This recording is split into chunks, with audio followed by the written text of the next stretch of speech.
We move now to our first keynote speaker of the conference, and that will be from Katy Love.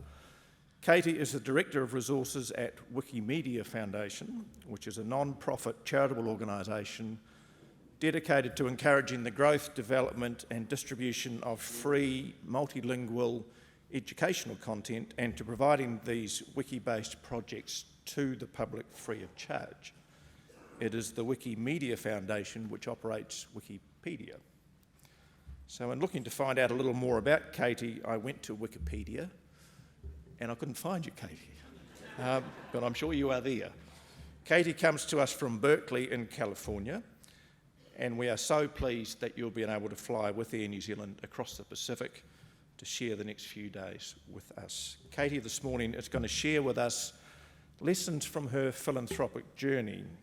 And as she does that, can I encourage you to get your show gizmo and pose questions through the very clear instructions that I gave you earlier. Just follow those. Once Katy's finished her presentation, Philanthropy New Zealand CEO Tony Payne will then have a bit of a chat with Katy. So ladies and gentlemen, would you please welcome Katy Love.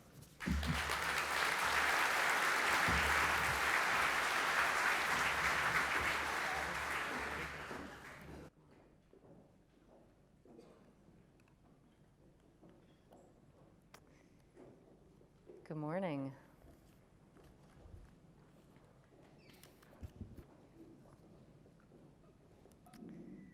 This is the moment where we pray this all works.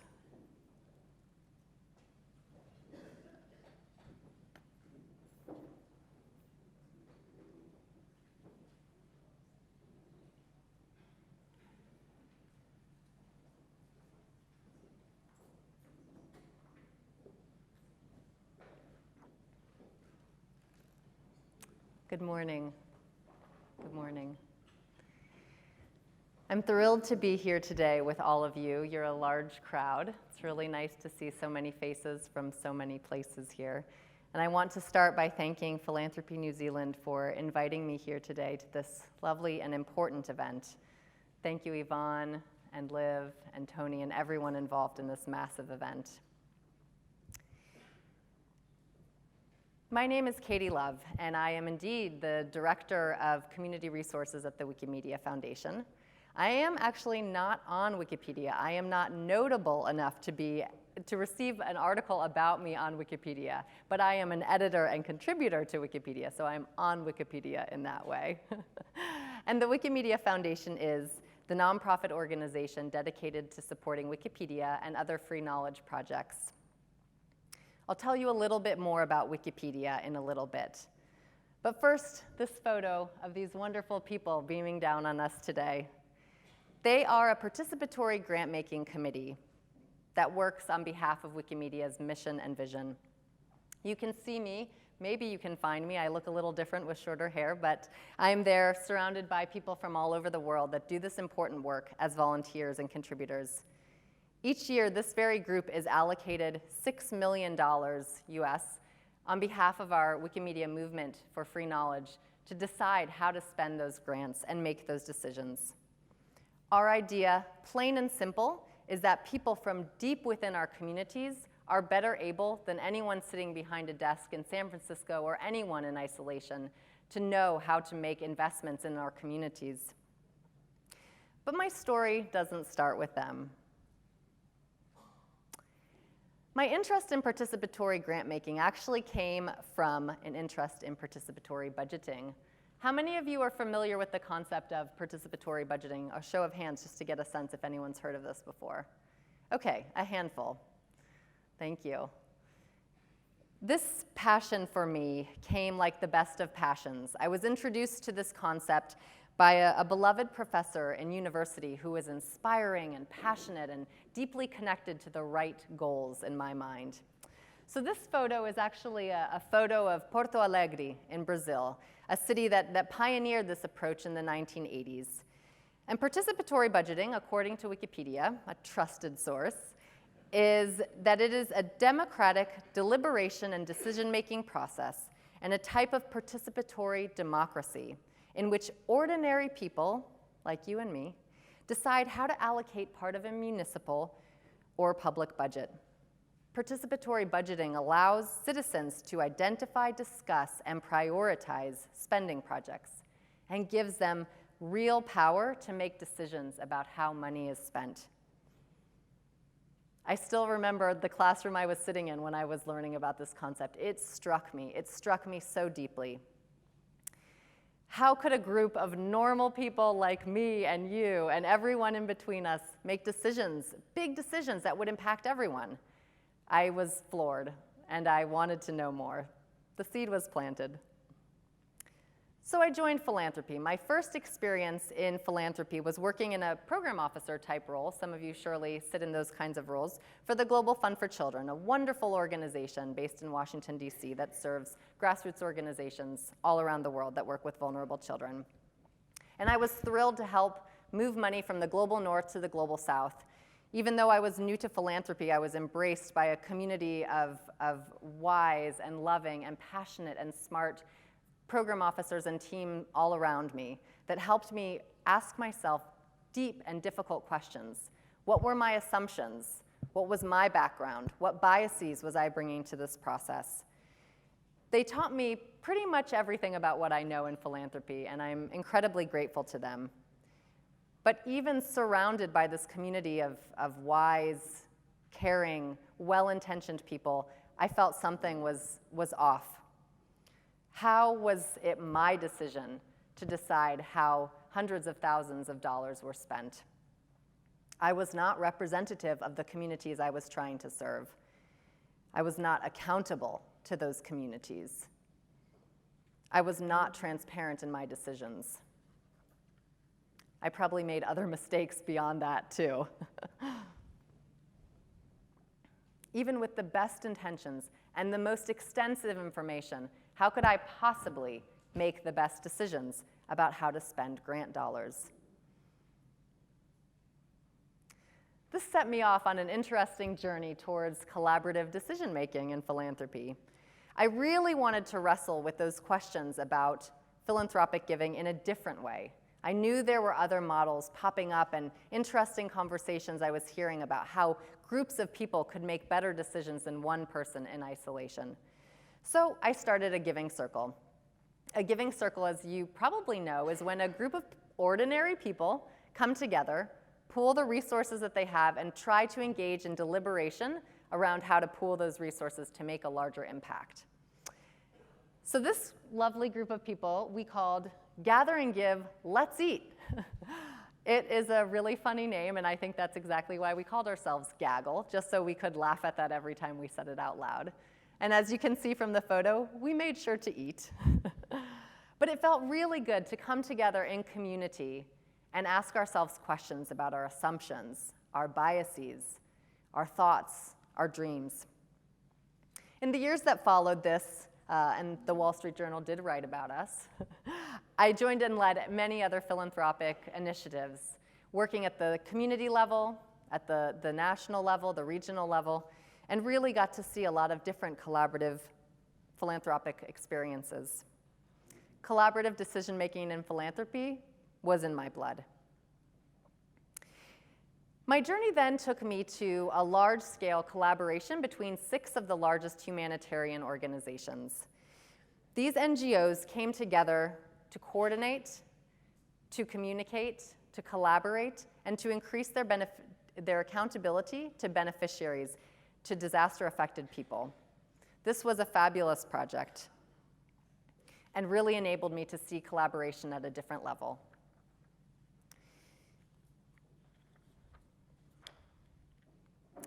Well, this focus on accountability and transparency and collaboration sounds a little bit like Wikipedia.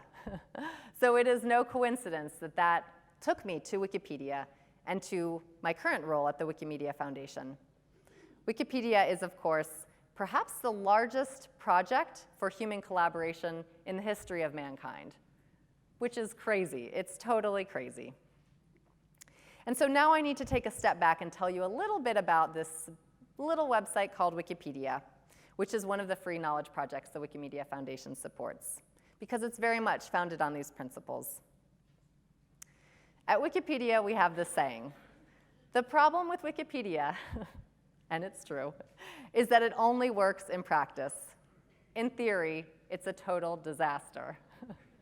How else could you get people to come together from all walks of life, all genders, all religions, all parts of the world, all languages, all biases, to agree on anything? It sounds totally inconceivable. But let me tell you a little bit more about how it happened before I tell you about how it works. Some of you may recognize this man. His name is Jimmy Wales, and he is the founder of Wikipedia. You may recognize him and his eyes and kind look from the fundraiser that we run every year on Wikipedia to raise the budget that we use to do our work. In 2000, the year 2000, Jimmy was thinking about how a resource like an encyclopedia could grow at the scale of the internet. His first attempt was something called Newpedia. Has anyone here ever heard of Newpedia? Raise your hand if you've ever heard of it. Okay, I don't think I see anyone, so that's rather telling. He started off with this project, and it was a more traditional peer-reviewed model with a very rigid approval and application process. And in the first year, only 21 articles were published. So I'll let you in on a not-so-little secret. Newpedia was a total failure. So he started considering other options. A platform was created at the time based on this technology, which some of you may have heard of, which is a wiki. And a wiki is not just a misspelled kiwi, but it's actually a technology that allows you to read and write quickly to the web. It comes from the Hawaiian word for quick and is inspired by the wiki bus. With that technology, Jimmy then started this new project, Wikipedia, in 2001, based on a totally different approach that included major collaboration between anyone who wanted to join in and be part of this crazy fun. It had total transparency, and every edit was logged for all of humankind to review if you should wish. Ice hockey was one of the articles written in that first year when 18,000 articles were written. It was a smashing success. This is what it looked like in the first year. Hasn't changed so much, but you'll see topics there like astronomy and anthropology and agriculture. Very encyclopedic stuff. Wikipedia began in 2001 in English. But within months, there were versions in German, Catalan, and Japanese that started months later. Today, there are more than 300 languages of Wikipedia. You may not know that, but it's pretty cool. We have seen over 40 million articles created across these many Wikipedia projects, with over 3 billion edits to our sites. Over the course of an average month, we receive visits from about 1.2 million unique devices. We don't know how many people visit our sites because we don't track that information. It's critical to us to respect the privacy of learners and people who are exploring and to not profit from your exploration and your journey. So how does Wikipedia work? You may know this. Anyone can edit it. In fact, some of you may be editing right now. And everything is completely transparent. Underlying this is the assumption that we believe more people want to do good than harm. More people want to share rather than own. And more people want to create and add knowledge to these projects rather than destroy it. Wikipedia is all about human generosity and human giving. But there are some really specific things that make Wikipedia work. Keeping it open. Open source, open licensing, open to anyone to edit it. All of our code is open. All of our content is licensed under free Creative Commons licenses that allow you and me and anyone to use and reuse that content for almost any purpose. Of course, anyone can edit Wikipedia. We let the people make the rules. The Wikimedia Foundation, the organization I come from, is not in charge of the content. I don't sit around all day typing out Wikipedia articles. In fact, that's prohibited due to conflict of interest. We don't determine what goes on our sites, but Wikipedians, and there are tens of thousands of us all around the world, make those calls. What's in, what's out, what's notable, what's not notable, and all of the policy. They set the standards for how to uphold our mission. In fact, we rely on 3 core principles. These are the most important things you should know about Wikipedia. There are also 5 pillars and 70 pages on policy and guidelines, but these are the 3 you really need to know. 1, verifiability. Content on Wikipedia needs to be verifiable. And that's why you see all of those sources and citations at the bottom of every article. We want you to know where this knowledge and information is being pulled from. 2, content must be written from a neutral point of view. This is critical to maintaining trust in the content that we have. And finally, no original research. So, no one owns Wikipedia, or we all own Wikipedia. So what is the Wikimedia Foundation all about, and where do we sit in this wonderful world and ecosystem? The Wikimedia Foundation, that's a picture of our office, or part of it, we're on the 3rd, 5th, and 6th floors, is in San Francisco, California. We're a nonprofit organization, and we raise our budget each year from donations that come in from all over the world. Our goal is to make Wikipedia and these other free knowledge projects free and accessible, supporting contributors all over who make this project possible.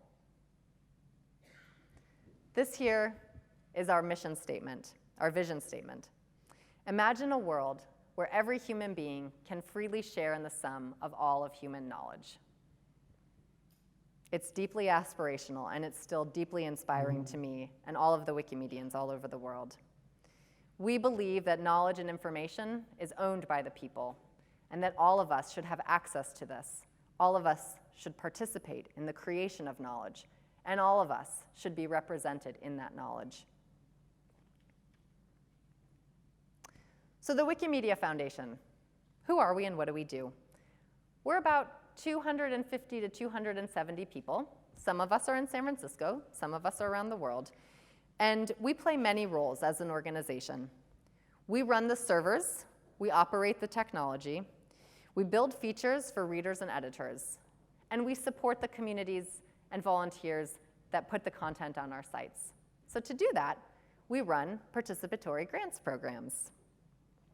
And with these grants, our communities and affiliates run education programs with universities, with libraries, with museums to get more and better and more representative content onto Wikipedia.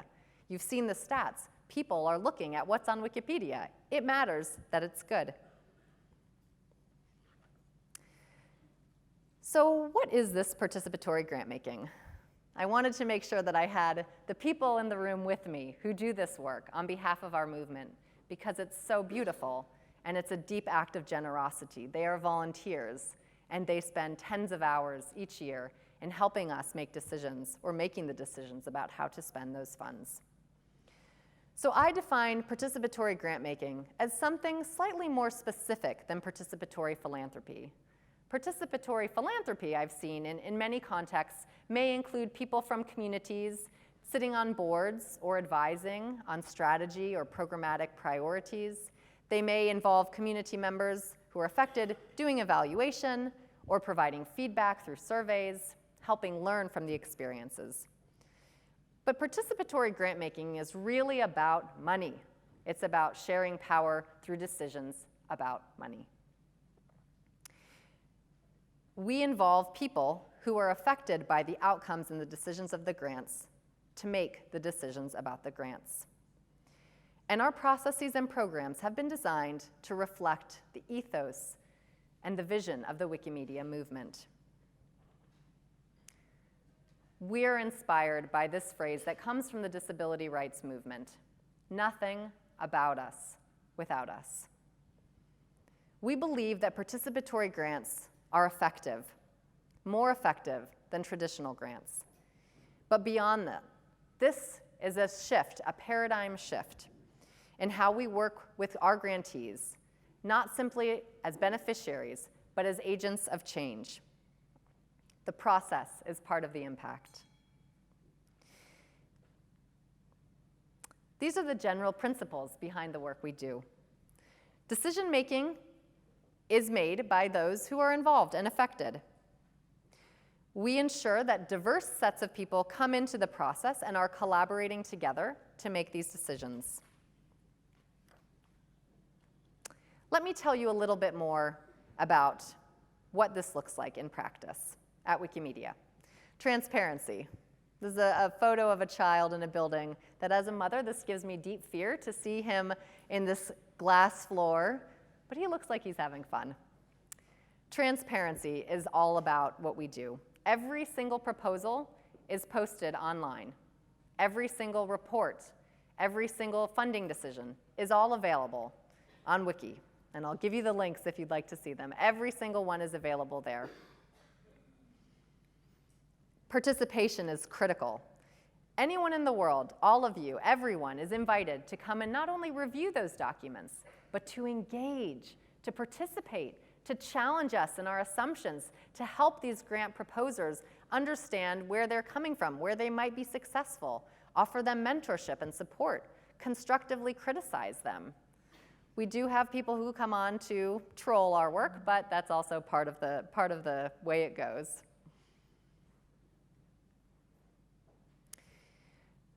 Shared power.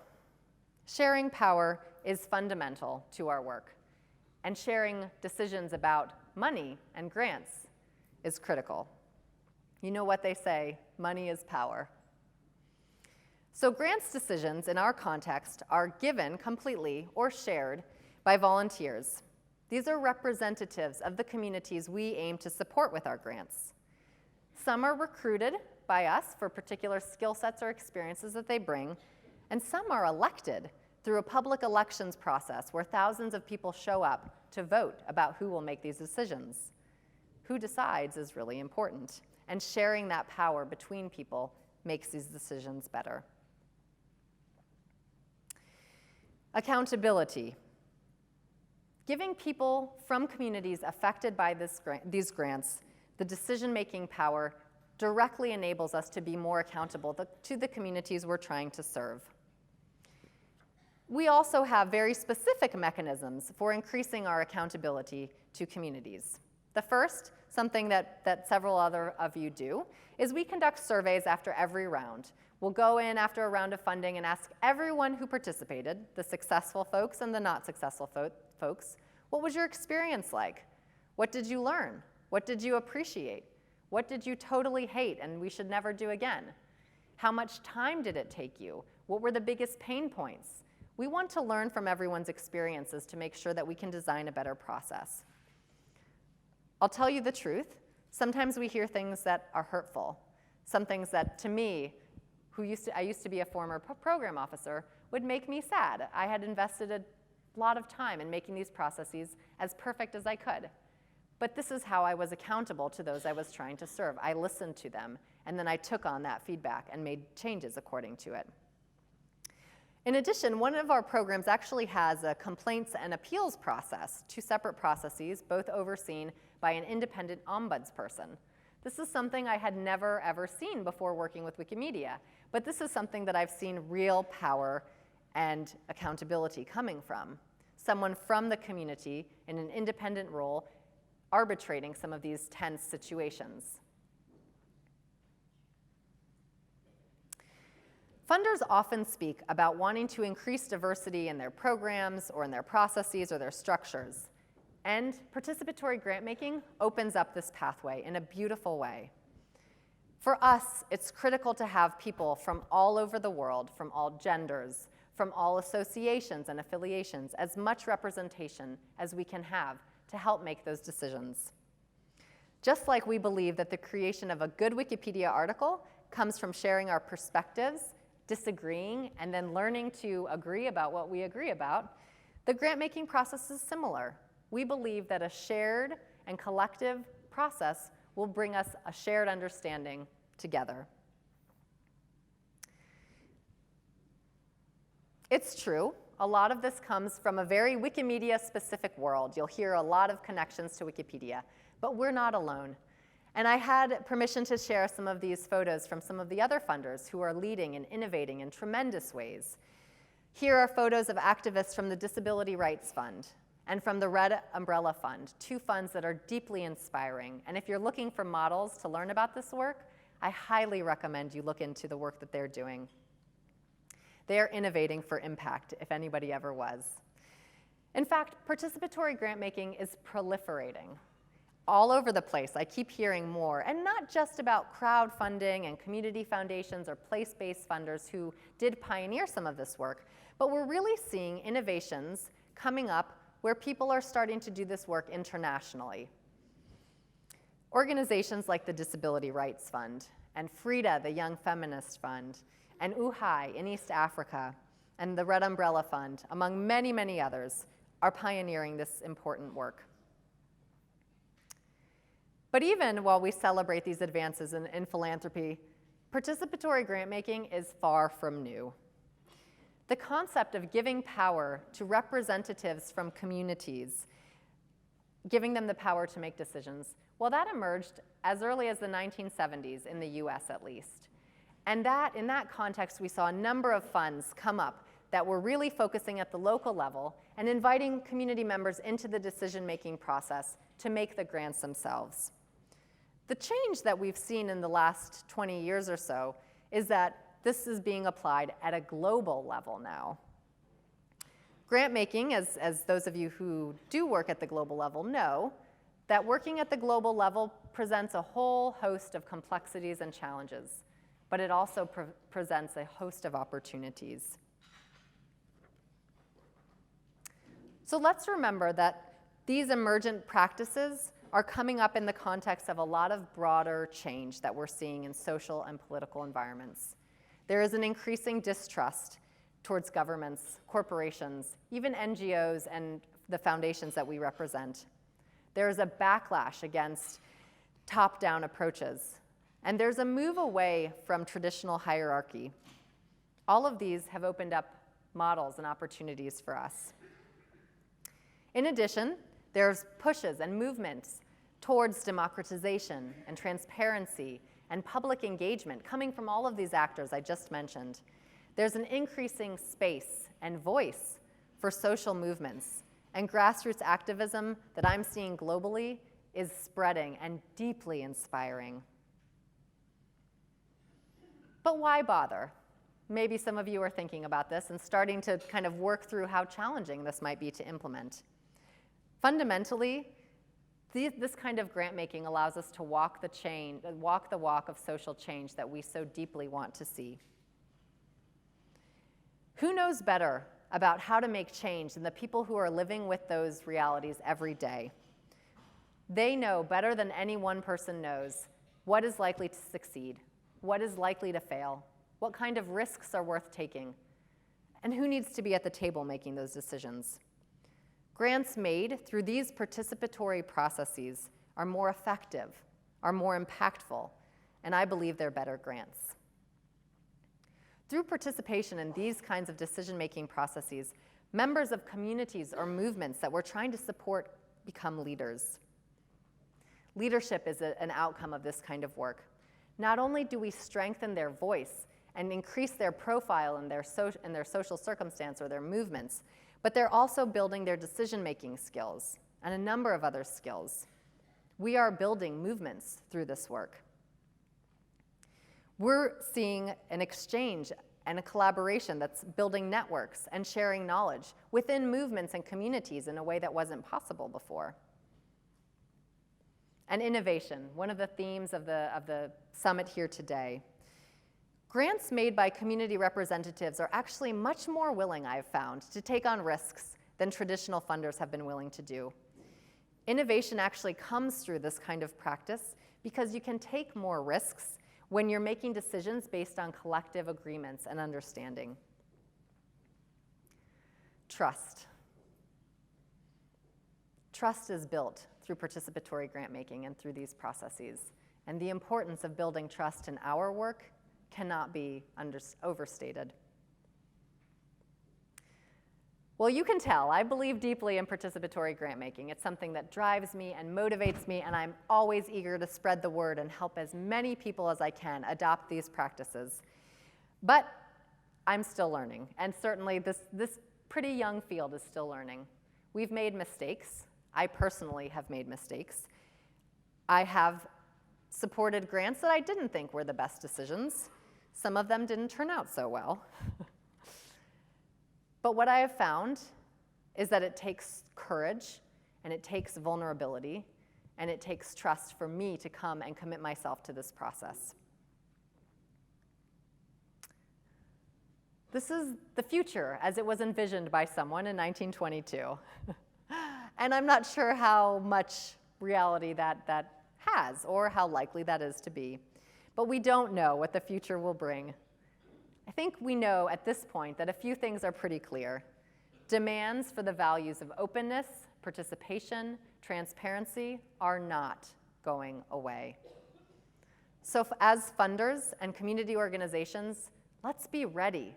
Let's be ready to respond to these demands. I'm working with a group of funders that I mentioned earlier who are working to document our practices and promote this and share tips and tools and thoughts and ideas through a guide that will be published by GrantCraft, which is a resource for funders. This guide will be published, we hope, in 2018, and we're making good progress towards that now. So please look out for it. It will be filled with tips and tools for all of you. But to be clear, I don't expect every single person in this room to fully embrace this entire model as we've done it at Wikimedia. Certainly not everyone will want an ombudsperson, or will want a routine survey after every round of funding, or will want to do things exactly as we've done them. Part of the beauty of this field is that new ideas are emerging from everywhere, and we're all learning as a cohort together about what works and what doesn't work. In fact, every time we get together, we're always sharing a little bit more about how we're dealing with conflict of interest or representation, or about paying volunteers to make these decisions and the ethical considerations around that. At the end of the day, even if you don't adopt a participatory approach entirely, I believe that every philanthropic actor and funder and community organization should be wrestling with this question of participation. It's critical to our survival as institutions. And the truth is, I don't believe that philanthropy has much of a choice. You've heard about how passionate I am about participatory philanthropy and participatory grant making. And I hope you will consider over the next few days, and surely the years ahead, how you can adopt these participatory approaches, how you can make your own evolution or revolution towards participation. But as funders, let's expect to receive more and more pushes and demands and requests for us to do participation, be accountable. There's no going back at this point. Because, as Danny Sriskandarajah once said, you can't put the participation genie back in the bottle. And he's right, you can't. Thank you very much.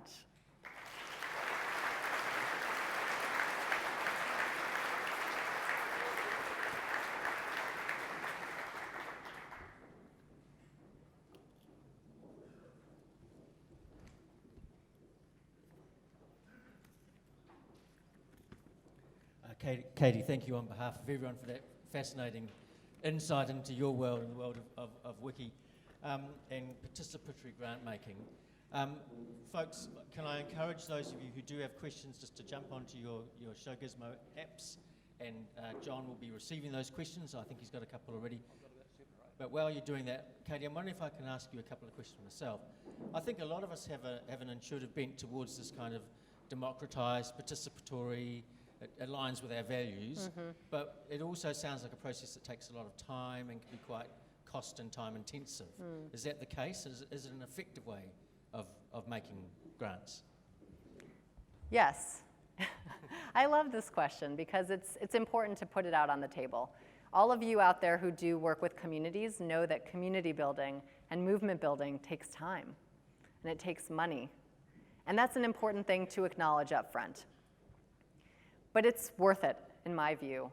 The kinds of outcomes from the process, but also from the grants, are exactly the kinds of directions that we need to be moving in philanthropy. So we do need to consider, of course, the amount of time and money that we're putting into these processes. How much time does it take? How much money does it take to bring people together face to face to do this important work? It is time intensive. It is money intensive. But it's about building movements, building leadership, sharing knowledge, and really finding spaces for us to come together as a group of people trying to do right together. It's worth the time and it's worth the money. And I am confident that once you try out some of these methods and approaches, you'll see the benefits yourself as well.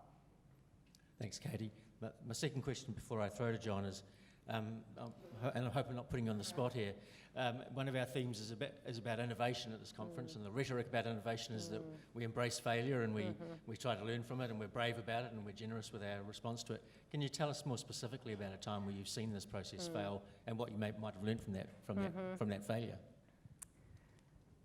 I think the first thing for me to say is that grants do fail in participatory grant making, but they also fail in traditional models of philanthropy as well. And I will tell you a secret that I've never shared with a group of 500 strangers. The first grant I ever made as a program officer was actually a total failure. I made a grant to an organization that I had done a lot of research about. I had gotten a lot of advice and support about. And I made a grant. I think it was about $8,000. That organization folded in 3 months' time. The money went down the tube. I'm pretty lucky that my boss didn't fire me right there and then. But as I said, I was surrounded by a loving and compassionate group of people who wouldn't do that to me. So that happens in traditional philanthropy models as well. But yes, I have seen a number of grants, hopefully only a handful, that I didn't necessarily think were the right grants to make. As a program officer serving these committees and communities making these decisions, I presented them with all of the data. I talked them through the process, what we had done, what we knew, and then facilitated it and opened it up to them. I did see, I can think of 2 or possibly even 3 grants that were failure. They were a failure. In fact, the organization was not ready to receive the funds, or the organization was not able to receive the funds, and yet the community members felt deeply that they needed to receive that grant. So I think that failure is all about learning. And that's exactly right. It's something that we talk a lot about in California, but we talk about it a lot in philanthropy too. And we do need to continually be evaluating and learning from our failures.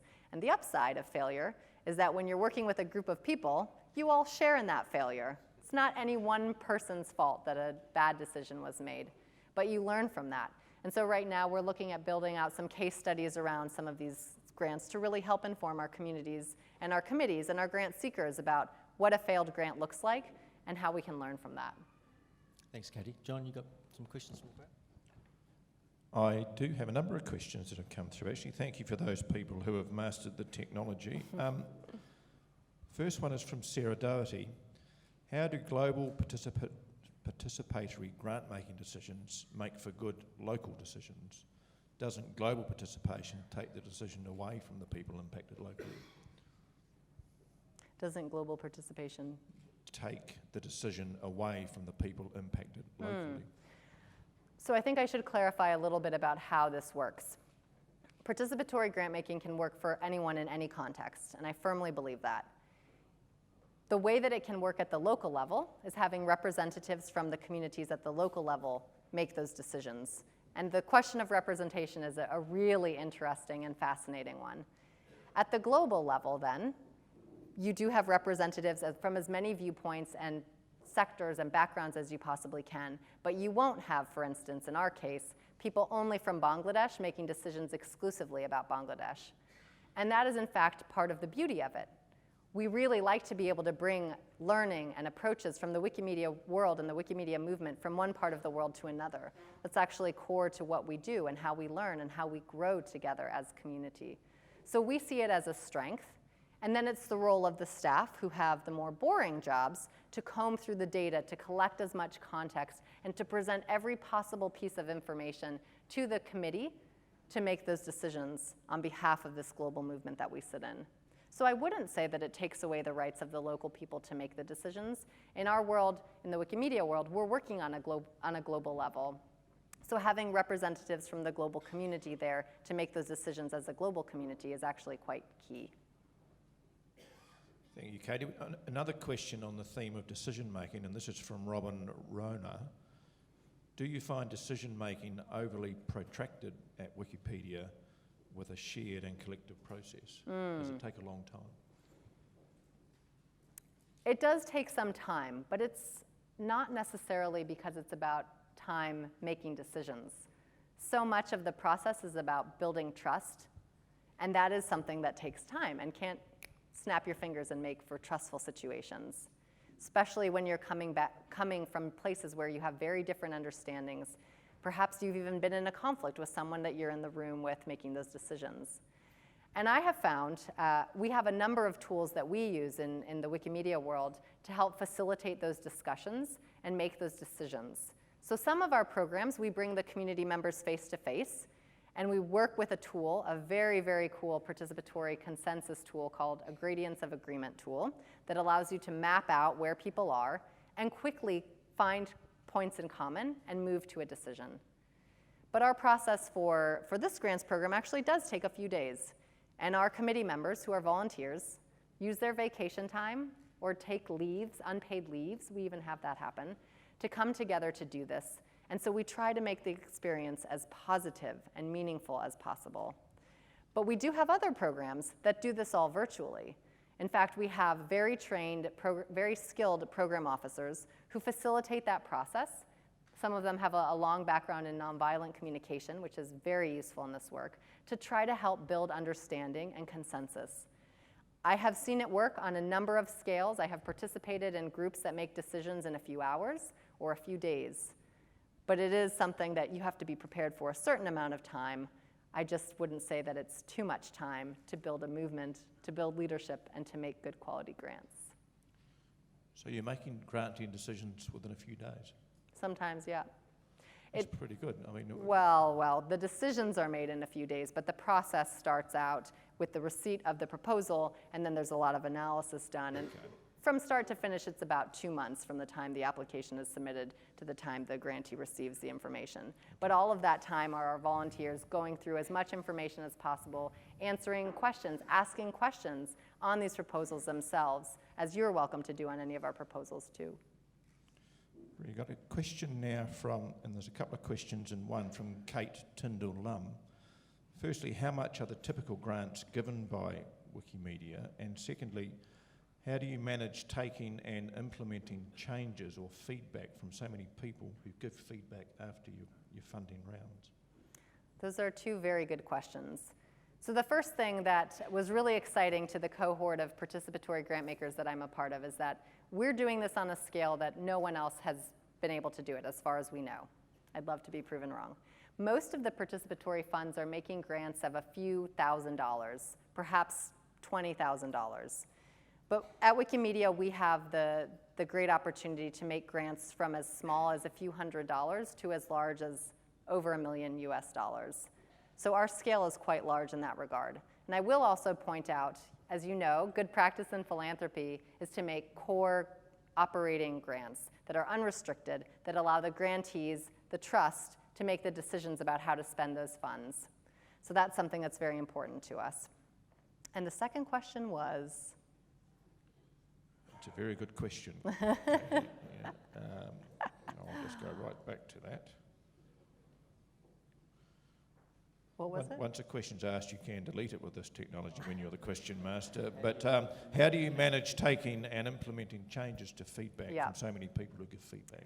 Yeah, we've just done this actually with a round, and we've consolidated all the feedback. We publish it all. Again, some of it is deeply inspiring and very, very positive, and some of it is quite negative. So we really have to wrestle with it, and as a team we come together, and we really try to support the team that we are in making decisions about what to take on and what's one particular person's approach or feedback that we won't take on. So we do, when we get suggestions and we choose not to implement them, we try to provide feedback or a rationale behind why that was not adopted. We've found that having clear communication, and when you ask for people's feedback, you actually have to do something with it. So if you don't intend to make changes, probably not a good idea to ask people what they think or what they want. So we do try to make as many changes to make it a better process while also preserving stability. Because as you probably know as grant makers, your grantees don't exactly love it when you constantly change your proposal form or your timelines or your deadlines. You do need to maintain some stability for the people applying for grants as well. Thanks, Katy. From Karen McLeod, participatory practice touches on the often unspoken dynamic of funders needing to release power. Any thoughts or reflections on that? Agree. Totally agree. And I think that this is something that I'm coming from the Wikimedia world where shared power is a value. It's been interesting for me in thinking about some of these values. Why is transparency a good thing? Why is sharing power a good thing? Why is openness and collaboration, why are these good things? And I think coming to a place of interrogating your own values and belief systems can certainly help you negotiate some of these dynamics and challenges. It's not easy to relinquish power, and in fact, I will say, when I was making grants decisions all by myself, it was easier. It was much easier than having to speak to, learn from, convince, argue with people who I didn't even necessarily know. But now I have the privilege of watching these processes and seeing what shared power looks like. And I can tell you that our work, our support to Wikipedia is better because we are sharing power, including in our grants process. Another question about the process, really, of the grant makers. How do you mitigate conflicts of interest? And that's from Shannon Toriki. Thank you, Shannon. This is one that people often see as a blocker. And it's a great topic because I think that conflict of interest is something we have to engage with early on in participation.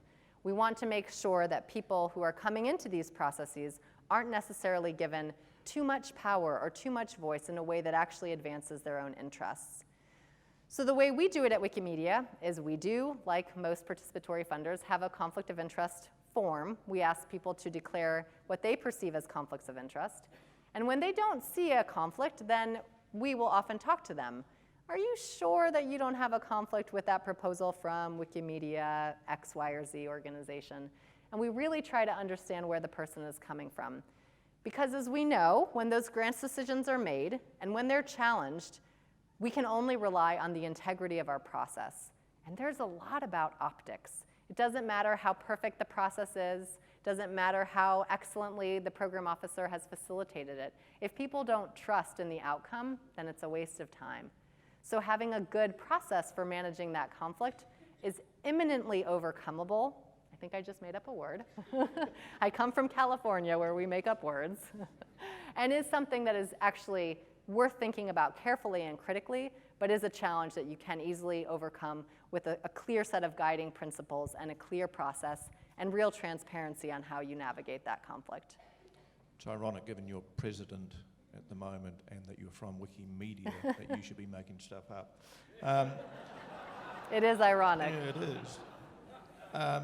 Two final questions, and this one starts with a statement of fact, which I'm the moderator. I haven't asked this question, I made this statement. It says, Wayne Vargas, Southland is the best. Thank you, Wayne. That's a fact on Wikipedia, right? Someone has checked that? Will be shortly. How do you, Wikimedia, drive diversity of voice, not just diversity of constitution or organisation? Yes, diversity, as I mentioned, is a value. And it's also a challenge for us, because one of the things that you may or may not know about Wikipedia is that a lot of the content has been written in English Wikipedia, actually, by a very particular part of our population. A lot of it has been written by men. I think statistics show varying numbers, but somewhere around 15% of the editors are non-men, or women and people of other genders. So that's pretty abysmal. And that's something that we really want to change. And I think that it is something we tackle really thoughtfully in our grant-making processes, because we want to ensure that people from as many diverse backgrounds, associations, voices, styles can come together to make these decisions. And that is about the integrity of our process. In our grants programs, we generally have about 9 to 15 or 16 people making the decisions, so we can't get everyone, we can't represent everyone. And then we leave it to the program officers to facilitate an excellent and high quality process, bringing in the diversity of voices, bringing in people who are not particularly loud, and giving them space to discuss, to talk, to interrogate. Thanks, Katie. The final question before I pass back to Tony, it's from Alan English, who's going to be speaking to us with Rachel this afternoon. But Alan's question is there a public software platform for foundations to use as a template? That is a great question. I really like the questions that get to brass tacks, like how can I do this? And I am not aware of a platform that can be easily adopted. A wiki is a platform that we use that we don't own. It's a technology that anyone can use, and I think it's a really interesting technology for folks to try out. I don't have a ready-made solution for you, Alan, though. I think that there's a lot of different methods out there that different funders are trying. A lot of people are worrying less about the software end and really focusing on designing the process. But I do think that the software can actually make a big difference. And in our case, the wiki has enabled this collaboration that's instantaneous, that's permanently transparent. You can go back and see any decisions that I supported or that I made about any number of things from the beginning of time when I was making those decisions. And that actually is quite important for building trust in those decisions from here on out. So I think that the technology is something that people have tackled in different ways, but a wiki might be something worth exploring for each of your own foundations. Thank you, Katie. Tony? So for all the social IT entrepreneurs in the room, that sounds like an invitation to innovate and produce a new participatory grant-making app. So we'll expect that to emerge by the end of we'll have a hackathon halfway through and see if we can sort We love out. Hackathons. We fund hackathons, so perfect. We'll apply for some funding. Katie, look, I'd love for us to continue this really fascinating conversation, but perhaps I could ask you just to bring the conversation to a close by reflecting on the last 10 years of your career, and if there was one lesson that you would want to share with us around your involvement in participatory grant making, what would the lesson be? Well, if there's one message you take from this, I really hope you'll consider the phrase, nothing about us without us. Again, to give credit where credit is due, that came from the disability rights movement and is a phrase that continually inspires me. I encourage everyone to consider trialing this method out. Maybe you test out, you do a pilot for a particular round, a particular fund, a particular theme, but really look at participation in all aspects of what you do. To what extent can you bring communities and the folks you're trying to serve into your work more deeply? So I leave you with that thought, nothing about us without us.